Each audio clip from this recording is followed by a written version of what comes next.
Novel جذبوں کی تجارت، writer Asma Saeed, episode number 46۔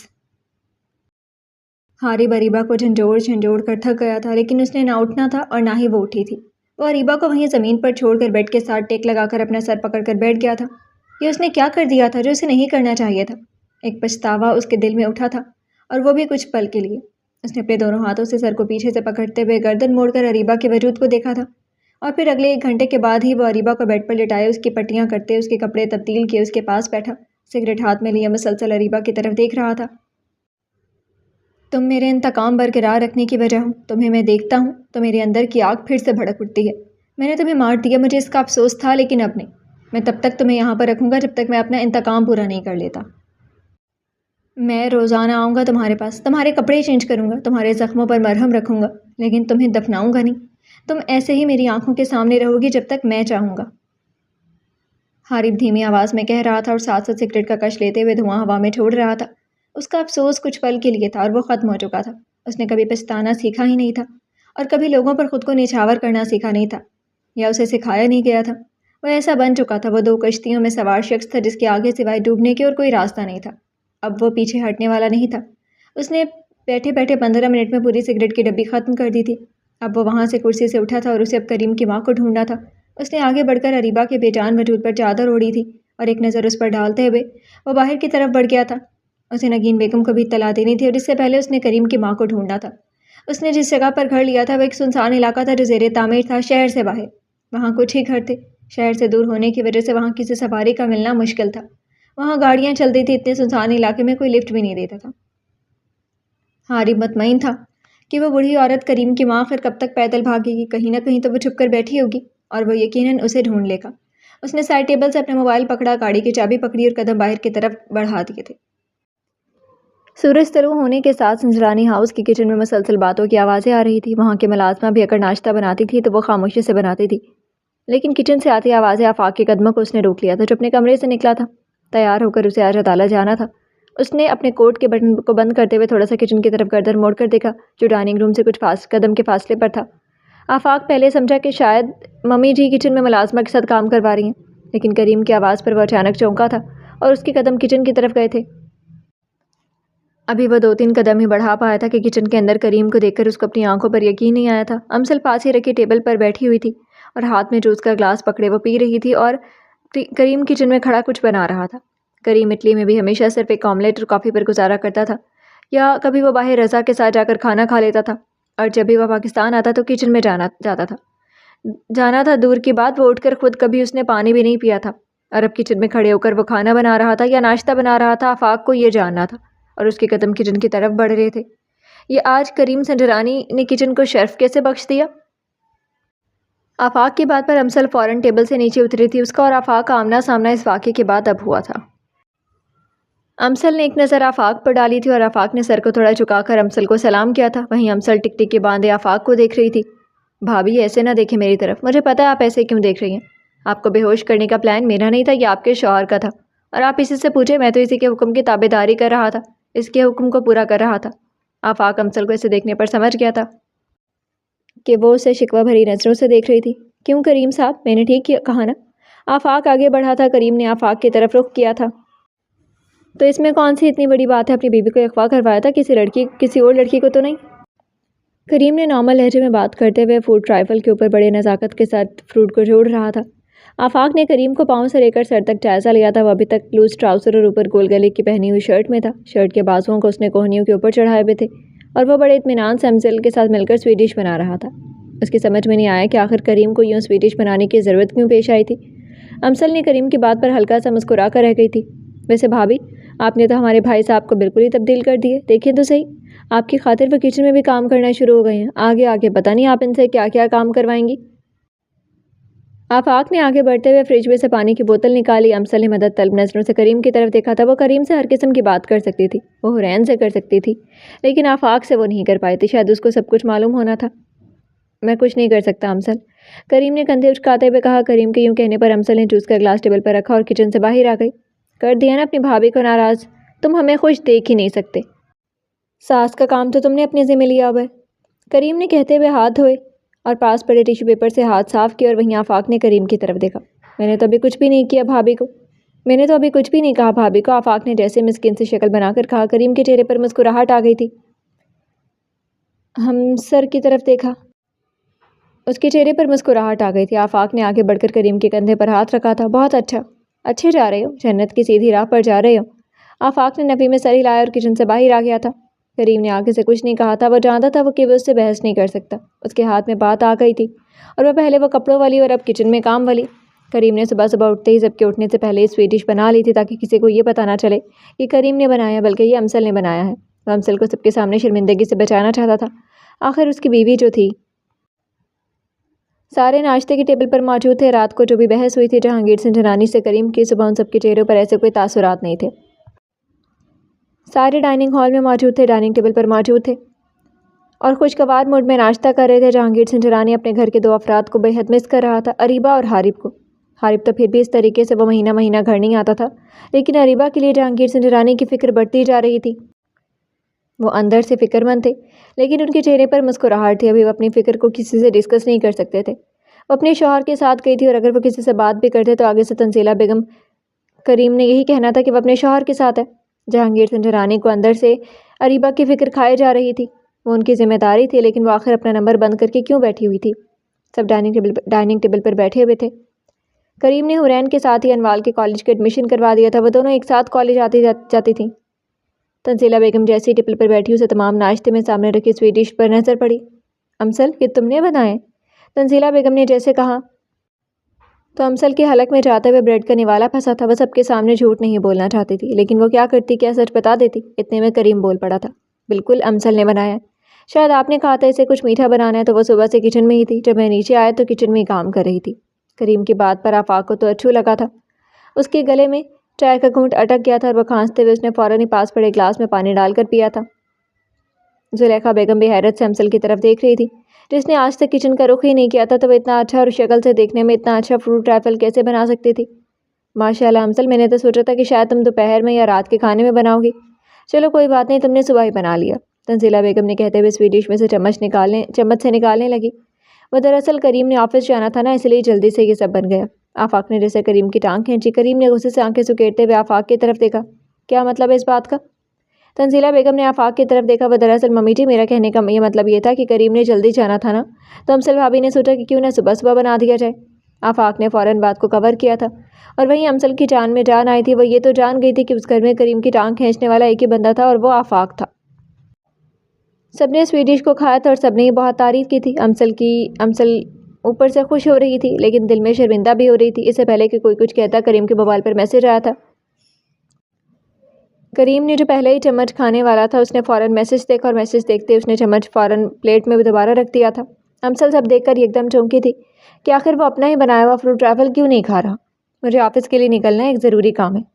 I'm sorry کہ میں آپ لوگوں کے ساتھ زیادہ دیر نہیں بیٹھ سکتا۔ کریم کے چہرے پر اچانک کی سنجیدگی آئی تھی اور وہاں پر سبھی نے کریم کی طرف دیکھا تھا۔ آفاق بھی ایک دم چونک گیا تھا۔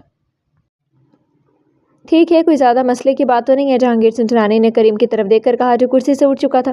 نہیں ڈیڈ، اتنی پریشانی کی بات نہیں ہے، بس بہت ضروری کام تھا۔ میرا وقت پر پہنچنا بہت ضروری ہے، میں واپس سے پر آ کر آپ لوگوں کو بتا دوں گا۔ اب میں چلتا ہوں۔ کریم میسج پڑھتے ہی فوراً وہاں سے نکلنے کی کوشش کر رہا تھا اور اسی میں وہ امسل کی موجودگی کو بھی مسلسل اگنور کر چکا تھا۔ امسل کی طرف اس نے ایک نظر بھی نہیں دیکھا تھا اور کرسی کی پشت پر لٹکائے ہوئے کوٹ کو پکڑتے ہوئے وہ بڑے بڑے قدم اٹھاتا ہوا باہر کی طرف بڑھ گیا تھا۔ سنجرانی ہاؤس کے تمام مکینوں کے لیے کریم کا یہ رویہ ایک نارمل تھا، وہ ایسے ہی تھا۔ کھانا کھاتے ٹائم اٹھ کر چلا جاتا، گھر آتے ہی فوراً واپس چلا جاتا، لیکن امسل کے لیے یہ رویہ تھوڑا مختلف تھا۔ وہ اسے اس طرح اگنور کر کے کیسے جا سکتا تھا؟ اس کے ناشتے سے ہاتھ اٹھ گئے تھے، باقی سب نے اپنا ناشتہ مکمل کیا تھا۔ حورین اور انوال دونوں ڈرائیور کے ساتھ کالج کے لیے نکل چکی تھی اور آفاق عدالت کے لیے نکل چکا تھا، مشتبہ یونیورسٹی کے لیے۔ امسل ڈائننگ ٹیبل سے اٹھ کر اپنے کمرے میں آ گئی تھی۔ وہ اب کریم کے ایک ایک رویے کو محسوس کرنا شروع ہو گئی تھی۔ اور وہیں ٹی وی لاؤنج میں تنزیلہ بیگم، جہانگیر سنگھ جنانی اور زلیخا بیگم تینوں بیٹھے تھے اور جہانگیر سنگھ جنانی کریم کے ولیمے کے بارے میں بات کر رہے تھے۔ دنیا والوں کو بھی تو دکھانا تھا کہ اس کے بڑے بیٹے نے شادی کر لی اور وہ اس سلسلے میں تینوں بات چیت کر رہے تھے۔ کریم جیسے ہی اپنے آفس پہنچا اسے رضا کی کال آ گئی تھی۔ رضا نے اس کو ساری تفصیل بتائی تھی اور ساتھ ہی اس کو کچھ پکچرز وغیرہ سینڈ کی تھی اور ساتھ ہی اس کو کچھ ڈیٹیل سینڈ کی تھی اور یہ بھی بتایا کہ کچھ ہی دیر میں ایک پیکٹ ایک کوریئر کے تھرو سے وصول ہو رہا ہے۔ اس میں بھی کچھ تفصیلات ہیں جو وہ دیکھ سکتا ہے، جس کے لیے کریم نے رضا کو لگایا تھا۔ آفاق اور کریم کی اس دن کی میٹنگ کے بعد آفاق تو اٹھ کر چلا گیا تھا لیکن کریم کے دماغ میں وہ ساری چیزیں چل رہی تھی کہ کوئی اتفاق نہیں تھا۔